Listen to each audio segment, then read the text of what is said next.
मला एक दिवस तुझ्याकडे झोपू दे, असा तो रोज हट्ट करायचा. पण असं म्हणत तो रोजच माझ्याजवळ झोपू लागला.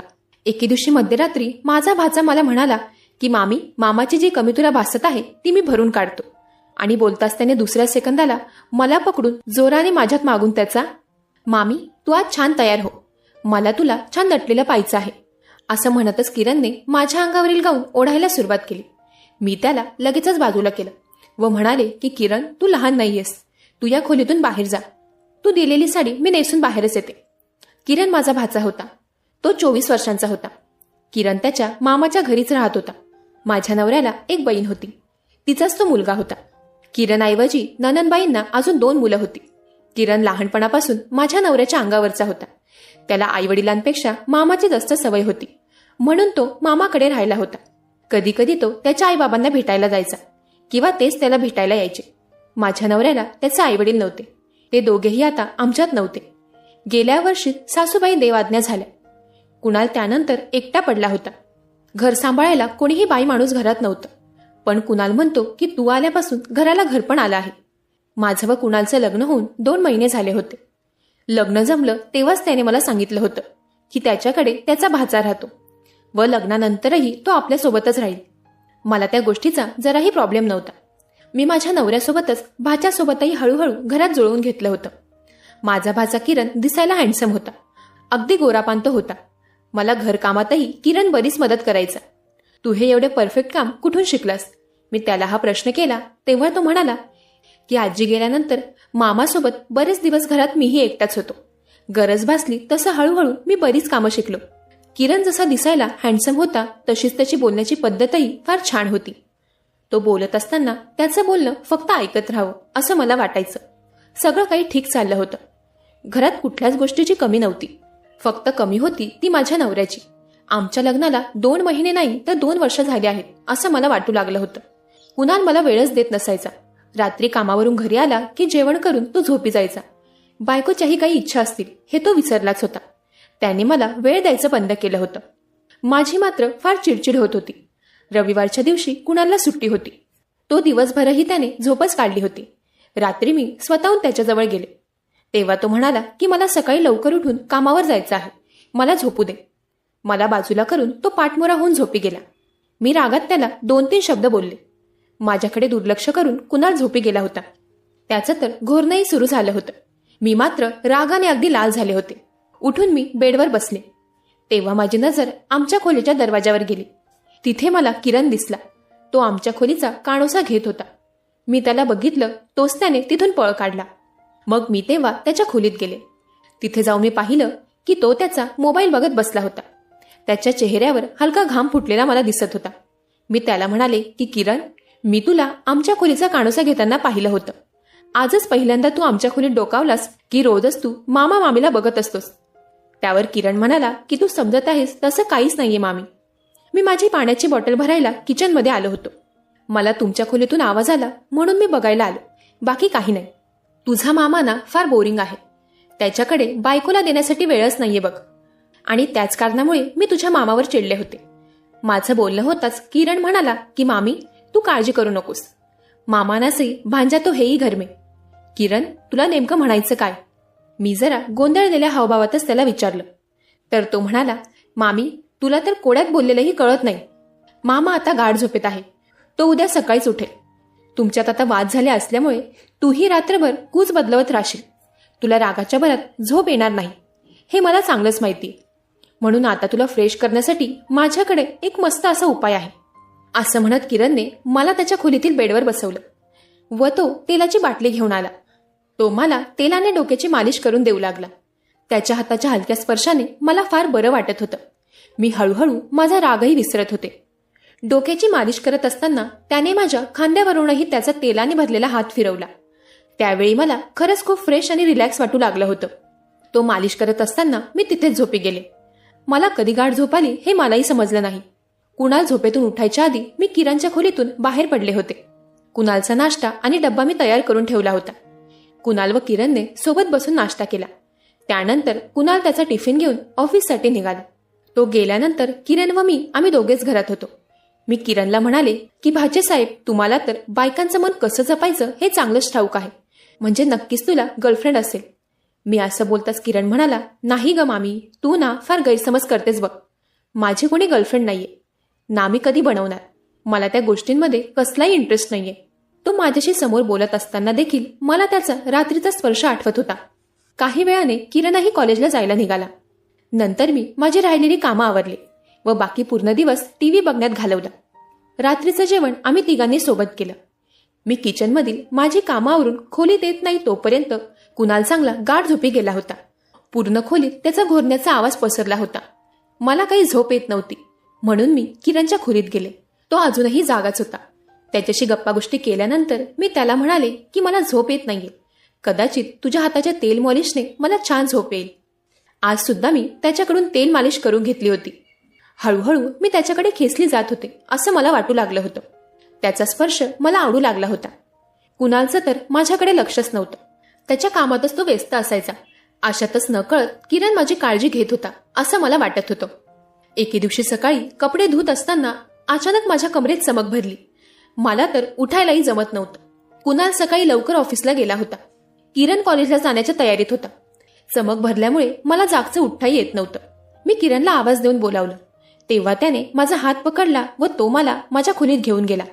मला फारच दुखत होतं. वेदनेने मी कळवळत होते. किरणने मला न विचारताच माझ्या कमरेवर बाम लावून कंबर दाबायला सुरुवात केली. एखाद्या मसाज एक्सपर्ट सारखा तो माझ्या कमरेची मालिश करत होता.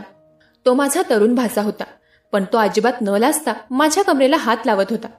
मलाही त्याचा स्पर्श आवडत होता पण तरीही मी त्याला म्हणाले की किरण, तू माझ्या कमरेला हात लावतो आहेस ते मला ठीक वाटत नाहीये. मी एवढं बोलूनही त्याने माझ्याकडे दुर्लक्ष केलं. तो म्हणाला, मामी, तू मला माझं काम करू दे आणि त्यात लाजण्यासारखं काही नाहीये. तो अगदी बिंदास विचारांचा होता. त्याच्या मालिश करण्याने मला हळूहळू बरं वाटत होतं. थोड्याच वेळात माझी चमक बरी झाली.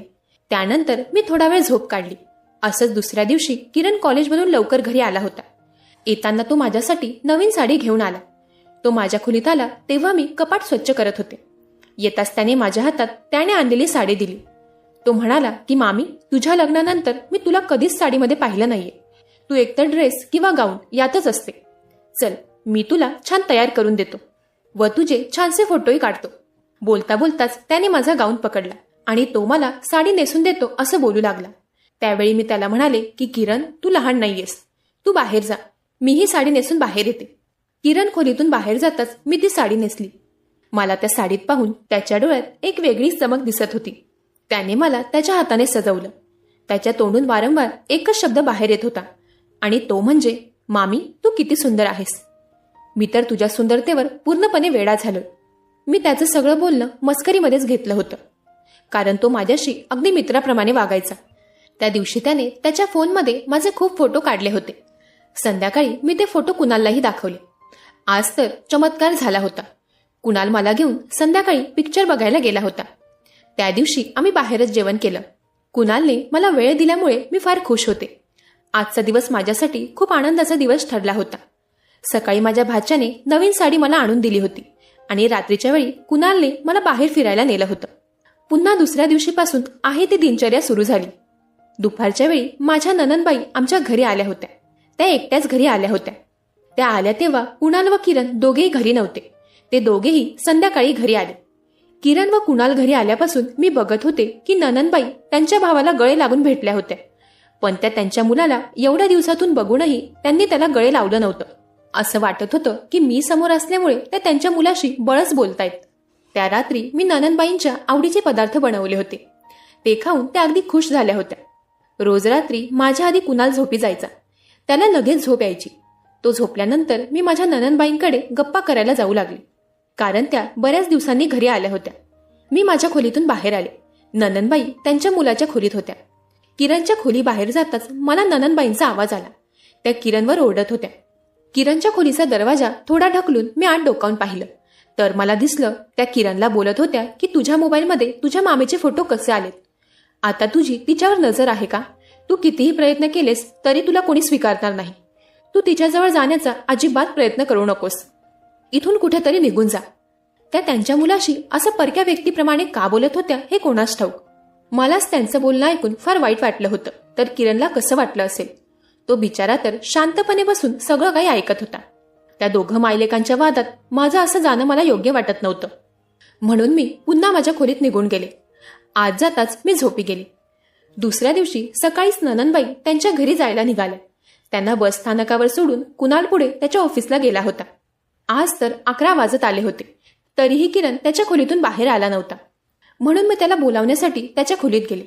आज जाऊन मी पाहिलं की तो त्याच्या बेडच्या कडेला बसून होता. त्याच्या मोबाईलमध्ये तो एकटक काहीतरी बघत होता. हळूच जाऊन मी त्याच्या मोबाईलमध्ये नजर टाकली. त्यात मला माझा फोटो दिसला. किरण असं एकटक माझे फोटो का बघत होता? मी त्याच्या खांद्यावर मागून हात ठेवला तेव्हा तो दचकला होता. मला पाहताच त्याने बेडवर बसूनच माझ्या पोटाला पकडून मला मिठी मारली व जोरजोराने तो रडू लागला. त्याच्या रडण्याचं कारण मी त्याला विचारलं असता तो मला म्हणाला की मामी, मी माझ्या आईलाही आवडत नाही. तू तरी माझ्यावर प्रेम करतेस की नाही, की तूही मला असंच समजतेस? तू माझ्यावर प्रेम करतेस, मला विश्वास आहे. तू मला सोडून जाणार नाहीस ना? पुन्हा रडतच तो बेडवरून उठला. आता त्याने सरळ येऊन मला जोराची मिठी मारली. त्याच्या मिठीमध्ये एक वेगळाच अनुभव होता. मला तो अनुभव होताच लागलीच मी त्याला माझ्यापासून लांब केलं. मी त्याला म्हणाले की किरण, तुझी छाती मला अशी बायकांप्रमाणे का भासली? त्यावर तो म्हणाला, अगं मामी, माझी थोडी तब्येत आहे ना, त्यामुळे.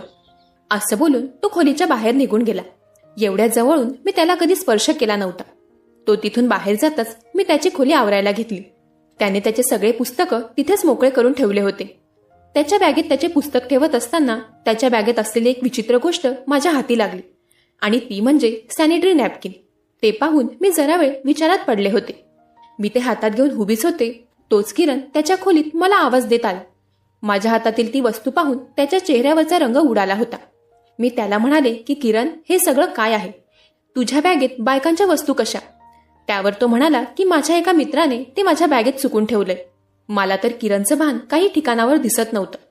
त्याच्या बोलण्यावर विश्वास न ठेवता मी तिथून बाहेर गेले. किरण आंघोळीला जाताच मी बाहेरच्या बाजूने जाऊन त्याच्या आंघोळीच्या बाथरूममध्ये डोकावून पाहिलं. आत मी जेव्हा नजर टाकली तेव्हा तर किरणला पाहून माझ्या पायाखालची जमीनच सरकली होती. तेव्हा तिथून मी लगेचच घरात आले. त्याची आंघोळ झाल्यावर तो बाहेर आला. तो घराबाहेर जात असताना मी त्याला अडवलं. मी त्याला म्हणाले की किरण, तू नेमका कोण आहेस हे मला खरं सांग. मी तुला आंघोळ करताना पाहिलं आहे. हे ऐकताच किरण हक्काबक्का झाला होता. माझ्या प्रश्नाचं उत्तर न देताच तो घराच्या बाहेर निघून गेला. तेव्हाच मी कुणालला फोन लावून घरी बोलावलं. कुणालला मी सगळं काही सांगितलं. त्यावर कुणाल म्हणाला की किरण काय आहे, कोण आहे हे मला सगळं काही माहिती आहे. तो पुढे म्हणाला, किरण माझ्या बहिणीचा मुलगा नाही तर एक मुलगी आहे. तो जसजसा मोठा होऊ लागला तसतसे त्याच्यातले बदलते स्वरूप आम्हाला दिसू लागले होते. ताईला व दाजींना जेव्हा समजलं की किरणमध्ये मुलाप्रमाणे नाही तर मुलींसारख्या आवडीनिवडी आहेत, त्याची वागणूक मुलींसारखी आहे, तेव्हाच त्यांनी त्याला त्यांच्या घरातून हाकलून लावलं होतं. पण जे काही होतं त्यात त्याची काहीच चूक नव्हती. हे ताई व दाजी समजून घ्यायला तयार नव्हते. त्यांनी त्याला घरातून बाहेर काढलं. तेव्हा मी त्याला आपल्या घरी माझ्याजवळ घेऊन आलो. त्याला त्याच्या आईबापाने धुतकारलं, पण माझं किरणला सोडण्याचं मन झालं नाही. त्याचा आवाज पुरुषांप्रमाणे आहे, पण त्याच्या आवडीनिवडी एका स्त्रीप्रमाणे आहेत. त्याच्या आईवडिलांनी त्याचा तिरस्कार केला. एक अशा व्यक्तिमत्वाचा तूही तिरस्कार करशील हे मला माहीत होतं. म्हणून मी तुझ्यापासून किरणची सत्यता लपवून ठेवली. त्याला मी एका पुरुषाप्रमाणेच घरात वावरण्यास सांगितलं.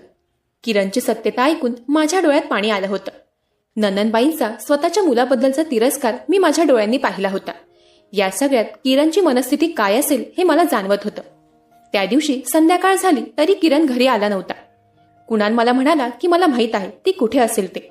तेव्हा कुणाल मला घेऊन एका वृद्धाश्रमात आला.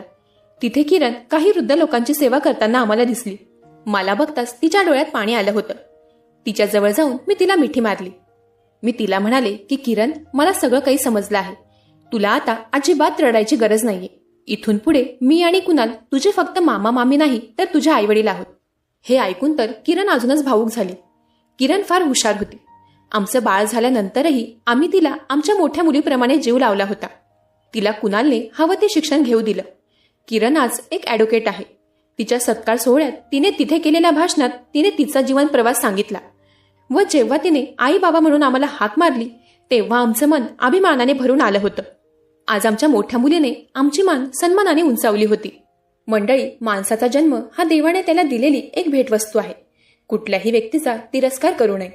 त्याच्यातील कौशल्य ओळखावे व त्याला पुढे जाण्यास मदत करावी. माणसाने चांगले कर्म करावे की वाईट हे ज्याचं